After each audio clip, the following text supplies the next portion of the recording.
और मोहन कैबिनेट में कई महत्वपूर्ण निर्णय लिए गए। मंत्री कैलाश विजयवर्गीय ने बैठक में हुए निर्णयों के बारे में जानकारी दी।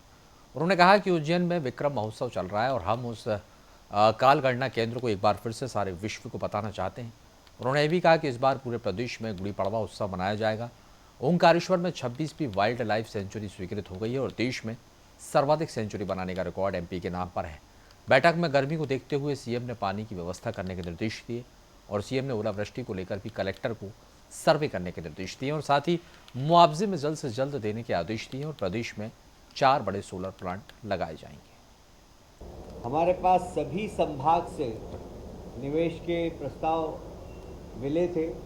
संभाग स्तर पर, जिला स्तर पर भी उसकी प्रगति और उसकी समीक्षा हो रही है और वहाँ पर भी आप देखेंगे कि एक वर्ष भर के अंदर ही काफ़ी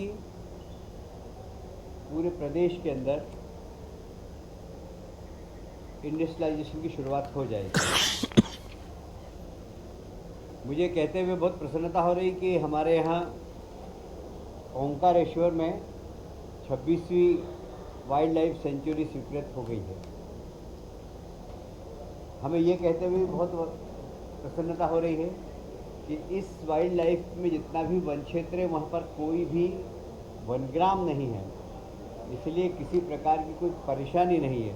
लगभग 614 वर्ग किलोमीटर प्रदेश 614 किलोमीटर की ये वर्ग मीटर की वन सेंचुरी है ये, और ये 26वीं वाइल्ड लाइफ सेंचुरी होगी, जिसका कि देश में सर्वाधिक वन सेंचुरी बनाने का जो एक रिकॉर्ड है वो मध्य प्रदेश के नाम है। माननीय मुख्यमंत्री जी ने निर्देश दिए, गर्मी प्रारंभ हो गई है, इसलिए सभी माननीय मंत्रीगण अपने अपने प्रभार के जिले में पानी की व्यवस्था को देखें। लोगों को पीने का पानी मिले, पशुओं को पीने का पानी मिले और समाज के अंदर इस प्रकार का वातावरण बने कि पक्षियों के लिए भी लोग पानी की व्यवस्था करें। मैं समझता हूँ इतना बारीक कोई मुख्यमंत्री सोचता नहीं है कि पशुओं के पानी की भी चिंता करें और पक्षियों के पानी की भी चिंता करें। आज कैबिनेट में माननीय मुख्यमंत्री जी ने सभी माननीय कैबिनेट मंत्रियों से आग्रह किया है।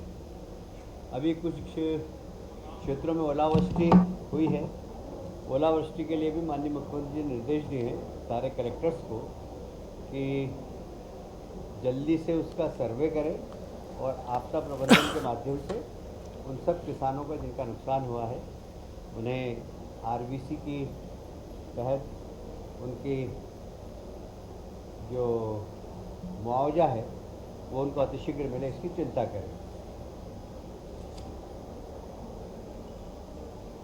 जैसा कि मैंने पहले बताया था आपको कि हम आत्मनिर्भर नगर निगम और नगर पालिका बनाने के लिए प्रयासरत हैं और हमने ये भी अध्ययन किया कि सबसे बड़ा खर्चा अगर नगर पालिका नगर निगम का है तो पहले तनख्वाह का, दूसरा पेयजल के बिल का, बिजली के बिल का।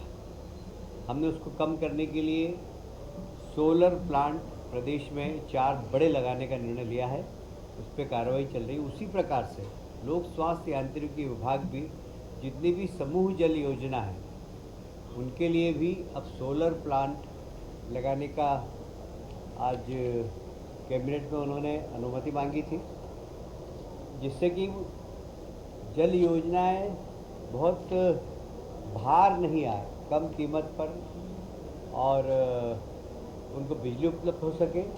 यदि सरप्लस बिजली हो तो वो विद्युत मंडल खरीद सके, तो मतलब बिजली बेचने वाला भी समूह योजना हो सके, ऐसे उन्होंने कैबिनेट में अनुमति मांगी है। आज वो अनुमति उनको प्रदान कर दी गई है। एक बहुत ही अच्छा निर्णय और हुआ है। आप सभी जानते हैं कि हमारा जो खजुराहो है वो यूनेस्को में वर्ल्ड हेरिटेज की सूची में है। वहाँ पर होटल इंडस्ट्री और रुचि ले रही है क्योंकि वहाँ पर पर्यटकों की संख्या बढ़ती जा रही है।